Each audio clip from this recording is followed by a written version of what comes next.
कभी कभी होती है। मैं बुद्ध की मजबूरी सोच के परेशान होता हूँ कई बार, और फिर मैं सोचता हूँ कि काश ये यशोधरा जैसा व्यक्तित्व सबका होता। बुद्ध की रियल कहानी क्या है शायद किसी को नहीं पता। मैं जिस कहानी की बात कर रहा हूँ, मैथिली शरण गुप्त नाम के एक बड़े प्रसिद्ध कवि ने यशोधरा नाम की पुस्तक में वो कहानी लिखी है, भूमिका में जिक्र किया। बुद्ध बचपन से ही थोड़े से वैरागी किस्म के व्यक्ति थे। उनकी कुंडली देख के एक ज्योतिषी ने बताया भी था। माता पिता बहुत परेशान थे, शुद्धोदन उनके पिता का नाम था। माता पिता ने बहुत कोशिश की कि इस बच्चे का मन विरक्त न हो।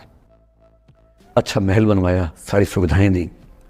जैसे ही बुद्ध थोड़े से किशोरावस्था में आए, उस समय की दुनिया की सबसे खूबसूरत महिला से, लड़की से, यशोधरा से उसकी शादी करवा दी। यशोधरा के पिता ने काफ़ी एग्जाम लिए बुद्ध जी के, वो सारे एग्जाम में पास हुए तब जाकर शादी हुई, ऐसे नहीं हुई। शादी हुई तो बुद्ध भी ठीक था, रमे रहे उस जीवन में। बेटा हुआ उनका राहुल। अब बुद्ध की विरक्ति का भाव बढ़ता जा रहा था। 29 साल की उम्र के आसपास ऐसा हुआ कि उन्होंने एक मृत व्यक्ति को देख लिया, एक बूढ़े को देखा, एक भिखारी को देखा, एक बीमार को देखा। विरक्त हो गए और उनका मन हुआ घर छोड़ दूं, ज्ञान की खोज में चला जाऊं।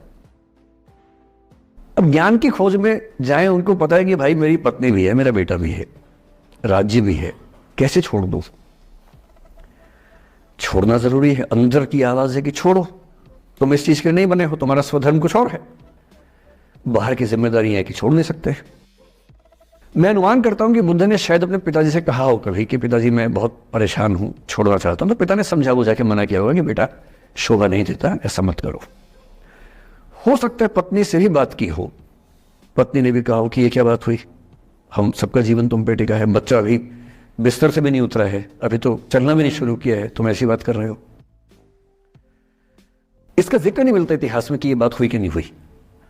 और एक दिन बुद्ध ने तय किया और वो आधी रात को पत्नी और बेटे को सोता हुआ छोड़ के चले गए। इसको बौद्ध परंपरा में महाभिनिष्क्रमण कहते हैं, बुद्ध का अपने घर से निकल जाना। अब बुद्ध चले गए, लेकिन मैथिली शरण गुप्त यशोधरा के पर्सपेक्टिव से बुद्ध को देख रहे हैं। यशोधरा बहुत परेशान है, भाई पति चला गया है, बच्चे का पिता चला गया, मजाक थोड़ा है। राजा परेशान है कि उनका उत्तराधिकारी चला गया है। यशोधरा इतनी परेशान है, बहुत लंबे समय तक छंद आते रहते हैं कि वो कितनी बेचैन है, कितनी परेशान है।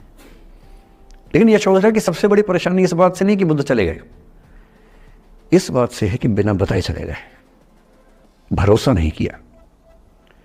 और वो अपनी सहेली से कहती है, सिद्धि हेतु स्वामी गए, यह गौरव की बात। मुझे गर्व है कि मेरा पति इतने महान काम के लिए गया है। सिद्धि हेतु स्वामी गए, यह गौरव की बात, पर चोरी चोरी गए, यही बड़ा व्याघात। सखी वो मुझसे कहकर जाते, कह तो क्या वो मुझको अपनी पथ बाधा ही पाते, क्या मैं रास्ता रोकती उनका? उसके मन में ये मलाल है कि बिना बताए चले गए। वो इस भाव को लेट गो नहीं कर पा रही है, परेशान है। फिर बुद्ध को ज्ञान मिला 6 साल की तपस्या के बाद, बोधगया में बोधि वृक्ष के नीचे ज्ञान मिला। बात फैल गई। जो 5 शिष्य बुद्ध को छोड़ के भाग गए थे उनके बुरे वक्त में, उन्हीं 5 को बुद्ध ने सबसे पहले ज्ञान दिया सारनाथ में, जिसको धर्म चक्रावर्तन कहते हैं। बुद्ध की ख्याति बढ़ने लगी।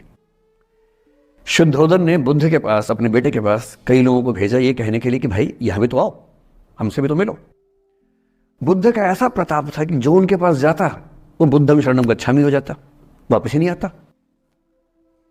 तो फिर शुद्धोदन ने बुद्ध के बचपन के एक दोस्त को ये कह के भेजा, भैया मैं जानता हूं तुम वापस नहीं आओगे, पर प्रभावित होने से पहले बोल देना कि पापा याद कर रहे थे। तो वो गया, उससे वायदा निभाया, हो तो गया, बुद्ध के संग में दीक्षित हो गया, पर वायदा निभा दिया। तो बुद्ध ने कहा जरूर जाऊंगा, पिताजी की आज्ञा है तो जाऊंगा ही जाऊंगा। बुद्ध पहुंचे अपने कपिल वस्तु, जो अपना इलाका था, वहां पहुंचे।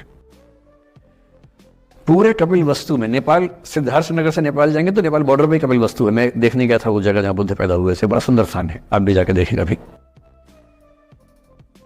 तो बुद्ध पहुंचे रात को, एक धर्मशाला में रुके। अब वहां हल्ला मच गया कि राजा का बेटा धर्मशाला में। बुद्ध ने कहा भाई मैं देखो राजा का बेटा बन के नहीं आया हूं, मैं बुद्ध बन के आया हूं। सुबह उठ के भिक्षा मांगने लग गए उस इलाके में, अपने ही पिता के राज्य में। पिता ने सिर पीट लिया कि भाई क्या कर रहे हैं। फिर बुद्ध ने सूचना भिजवाई कि मैं बुद्ध हूं, बेटा हूँ संयोग से, ठीक है मैं आ रहा हूँ मिलने के लिए, पर मैं बुद्ध होके आया हूँ, मेरी चर्या है, नियम है, मैं भिक्षा से ही जीवन जीता हूँ अपना। ठीक है, पिताजी ने कहा चल कोई बात नहीं। फिर बुद्ध गए पिता से मिलने, पिता से मिले, सबसे मिले, भरी सभा में, लेकिन यशोधरा नहीं आई मिलने के लिए, लेट गो नहीं कर पा रहे थे।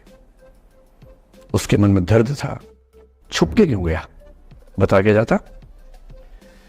बुद्ध ने पूछा पिता से कि यशोधरा कहाँ है, तो बोले कि वो कह रही है कि अगर बुद्ध मिलना चाहेंगे तो खुद ही मिलने आएंगे मुझसे, मैं क्यों जाऊंगी भाई, आत्मसम्मान भी तो कोई चीज़ है, मैं क्यों मिलने जाऊंगी।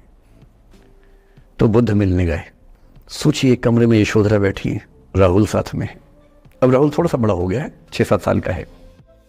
बुद्ध गए हैं। अब आपके मन में आ रहा है कि बुद्ध वहां जाके बोलेंगे सॉरी मैंने गलत किया, I hurt you, I really feel sorry. बुद्ध है वो, बुद्ध है। वहां जाके क्या बोल रहे पता है, भिक्षाम देहि, भिक्षा दो। और यशोधरा कितनी महान महिला रही होगी, उसने अपने बेटे का हाथ बाप के हाथ में दे दिया। लेट गो का इससे महान उदाहरण दुनिया के इतिहास में नहीं है कि चलो आखिर तुमने आके झुक के कुछ मांगा तो सही। उसकी जितनी ईगो थी, अहंकार था, सब विगलित हो गया। और जो औरत परेशान थी कि मुझसे बिना बताया गया, उसने अपने बेटे को दे दिया कि इसको लेके जाओ, क्योंकि मैं जानती हूं कि तुम महान काम कर रहे हो, और तुम महान काम कर रहे हो तो मैं क्यों बीच में आऊंगी भाई। मेरा पति महान काम कर रहा है तो मुझे खुशी होनी चाहिए, और तुम्हारी उस खुशी में मैं क्यों पीछे हटूं। बस मुझे भरोसे में लेके जाते तो और खुश होती।